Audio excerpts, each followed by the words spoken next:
known to cause infective keratitis. The etiological agents vary from region to region, depending upon the geographical area and depending on the environmental conditions. And according to WHO reports, the infective keratitis causes about 1.5 to 4 million blindness every year. The main objective of my study is to analyze the microbiological profile of bacterial and fungal keratitis in a tertiary eye care center. The study design it was a record-based descriptive study. The study setting was in Regional Institute of Ophthalmology, Trivandrum, and study period was from January 1st to December 31st, 2022. It was 1 year. Then study population, all patients with culture-positive microbial keratitis on corneal scraping. And the sampling method, all patients satisfying the inclusion criteria were included, and the sample size was 295. The inclusion criteria included all the culture-positive microbial keratitis on corneal scraping. The results showed in gender distribution, around 66% of the males were affected and 34% of the females were affected. In age distribution, it was seen more in 41 to 60 years age group. Around 55% was seen in that age category. And in 21 years to 40 years, around 35% was seen. And in less than 20 years, 3%. And above 60 years, 7%. Then the etiology, it showed fungal growth was seen in 81% and bacterial growth in 10% and mixed growth was shown in 9%. And in the distribution of bacterial isolates, the most common bacteria isolated was Pseudomonas. It was around 55%. And then we had Staphylococcal aureus, which was 17%. And then Acinetobacter, which was 7%. And in the distribution of fungal isolates, the most common fungi isolated was Aspergillus. It was around 40%. And then second, we had the Fusarium, which was 27%. And then we had the Penicillium, which was 24%. Now, in my study, the fungal growth was more compared to bacterial, and Aspergillus was the most common fungi and Pseudomonas was the most common bacteria. In Srinivasan et al. Study, which was done in 1995, bacterial was more than fungi, and Fusarium was the most common fungi isolated, and Streptococcus pneumonia was the most common bacteria. In Basic et al. Study, it was fungal more than bacterial. In that, Aspergillus was the most common fungi and Staph aureus was the most common bacteria. And in Thomas et al. Study, fungal was more than bacterial and Fusarium was the most common fungi and Pseudomonas was the most common bacteria. So infective keratitis is still one of the common ocular morbidities that can lead to blindness in developing countries. So the etiological agents vary from region to region. So we need we need to know a proper knowledge of the changing trends in the region, and routine ophthalmological checkup along with microbiological profile of patients present with corneal ulcer is recommended before formulating the treatment protocol. These are my references. Thank you. So thank you, Dr. Starrell. That was a relevant study because we have a 50-50 review of literature saying a 50-50 between Aspergillus and Fusarium. So when you identify lacunae when you identify research questions, because this is basically a mentoring session. So her research question was a descriptive study, but you should have added why you did this study in the first place, because descriptive studies are generally not considered very attractive as a research question. But here, if you have already got this data that it is 50-50. Yes, so when you present it, the slide should come as the context of your research question should come as we are divided on this. So I think there should be more studies coming up with, which is, it is a 50-50 thing. So we have to have more studies saying which is more prevalent. Is it the Fusarium or is it Aspergillus? So that is the relevance of your study and also the regional differences. So there should have been a slide on why you did this study. Okay. Secondly, where is your materials and methods? That is not at all comprehensive. You must always add the details of how you did the relevant examination. The detail means what exactly did you do? What exactly did the microbiologist do? Was it done by the same person? Were the people with on treatment taken up for the study, or were they not taken up? You can have treatment naive cases. You can have treatment patients on treatment.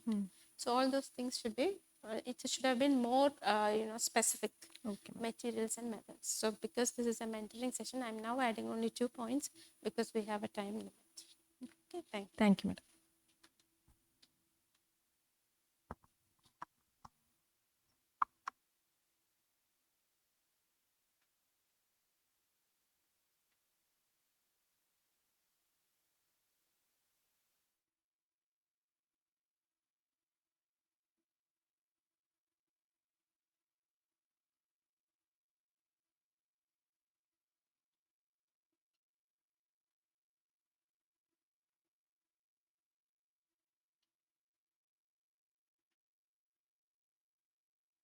Good afternoon all. Today I'm here to present my paper on strabismus surgery in the elderly, results of objective and subjective analysis. So, strabismus or misalignment of eye can occur at all ages, affects 4% of the adult population, and many of them are under misconception that there is no effective treatment for the same. But the strabismus surgery in adults can improve both functional as well as psychosocial aspects. This can be classified as committant or incomitant. Committant can be pre-existing or acquired developmental. Incomitant can be paralytic or restrictive. So this strabismus can result in diplopia, visual confusion, reduced visual fields, abnormal head posture, psychosocial effects, and poor quality of life in elderly, apart from the cosmetic blemishes. So aim of our study was to objectively and subjectively analyze the functional as well as psychosocial changes in elderly before and after strabismus surgery.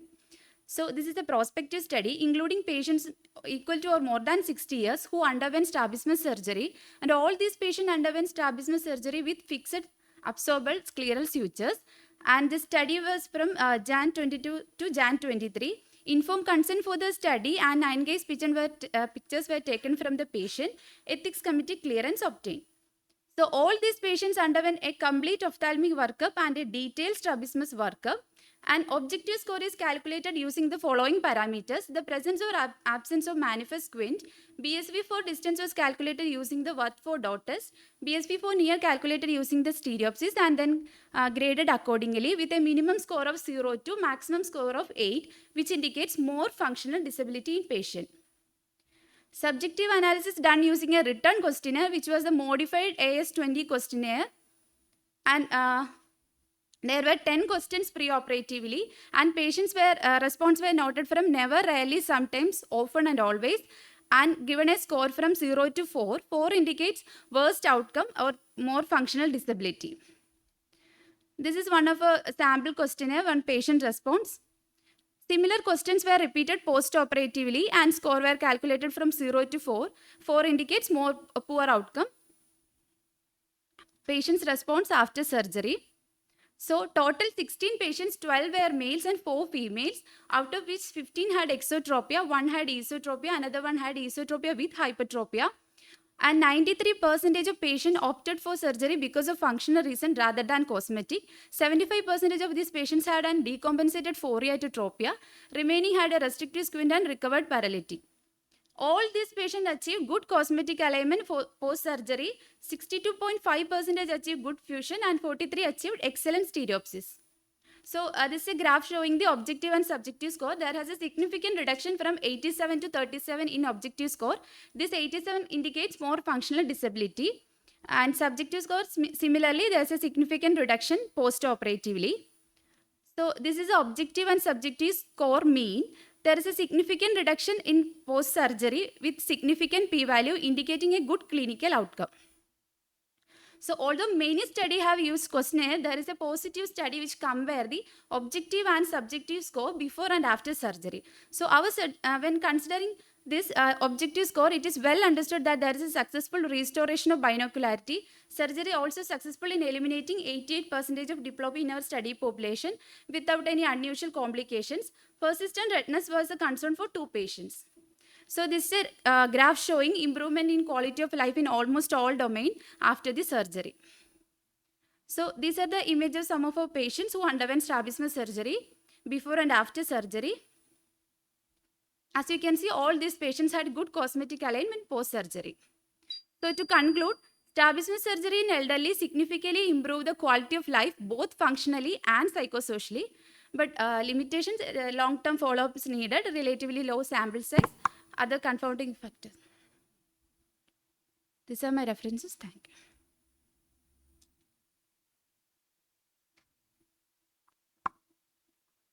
Anju, right? Yes. So that was most of the things were right about this. Some things which could have been improved are, one is you could have added a review of literature. That was completely missing. Okay. So there are certain prerequisites for every paper to be complete. So one of them is a discussion based on a review of literature. So that was a major flaw in this paper. And another thing, if you had added a review of literature in this, I don't think you will find any paper which says that strabismus surgery does not improve the objective and subjective outcome. Actually, no studies were there comparing. That is why there are no studies. Because we all know it does improve. Okay, so that is a known fact. So, but what is relevant here is how in your center and in your hands, what is your result? So, this paper should have been our experience with strabismus. Because there is no confusion in the other aspect. That is why we are doing surgical correction. There is a subjective and objective improvement. But each center has a different experience and each regional differences may be there. So we have in this paper, the only idea there is to explore those differences. So if we want, I'm interested in knowing how this is working out in another state or another country. That is in the relevance of your study. So that section should have been added. You can still add when you send for publication. Okay. Thank you.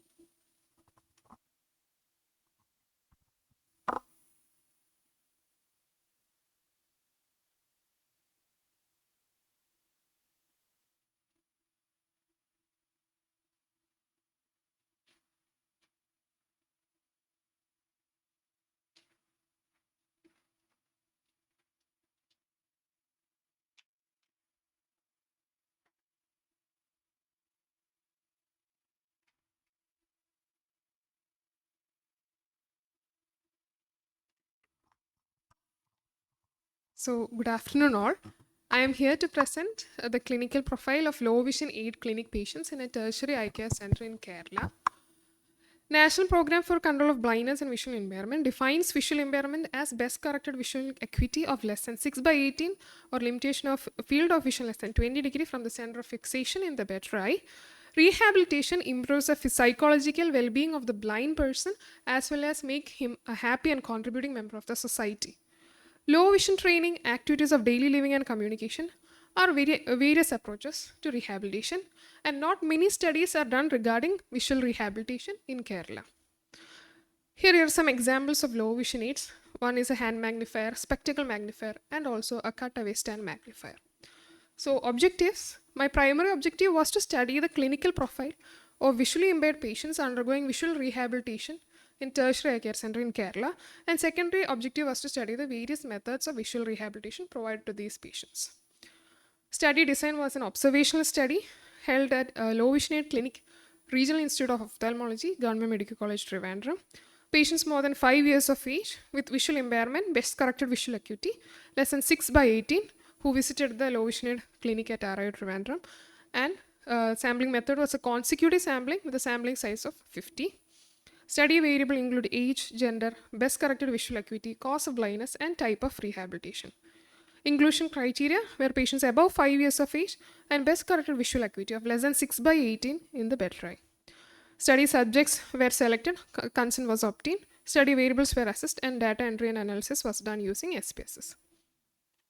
Coming to the results, more of female patients were there, around 54% of the patients were female. And age distribution, majority of the patients were young adults and children, 32% belonging to 11 to 20 years of age.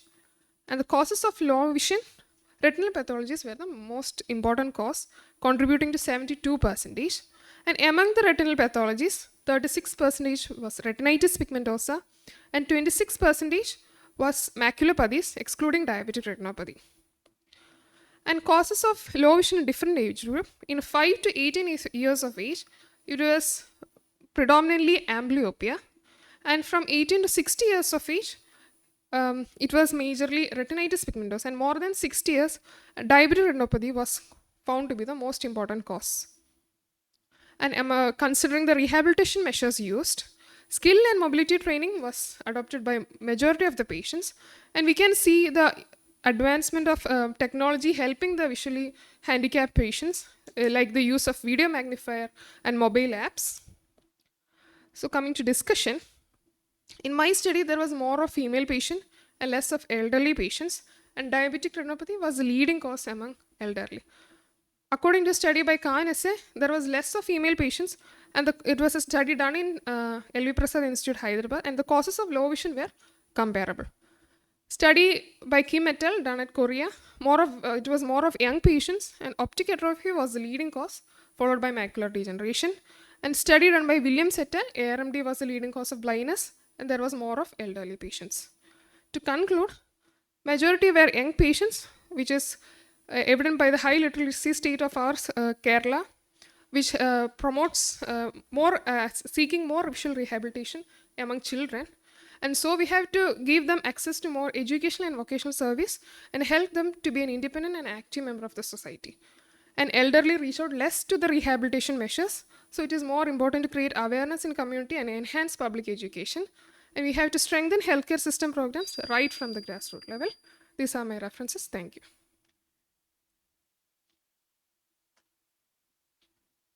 Okay. So thank you, Anu. That was a very relevant study because I think it is throwing light on our social perspectives also. We are taking care of our children very nicely, but maybe we should take more care of our elderly also because they are not seeking attention on their own. Do you think low vision is more prevalent in children compared to the elderly? As we can see, it is more. It's found to be more. I think it is more common in elderly because Actually, of the the prevalence of low vision by common sense. I'm not talking about evidence here, but by common sense, naturally, more elderly people have low vision than children because RP was the common cause in the young age 18 group. to 60. So, and diabetic retinopathy was the common than group in the elderly. Which do you think is a more common disease? Diabetic retinopathy. So, naturally, more people are suffering there. But parents are concerned about their children, but people are maybe not so much concerned about the elderly, and the elderly themselves feel that low vision is okay in an older age. So that way the study throws light on our attitudes. So here that is the relevance of the study. It's a good one. Yes. Thank you.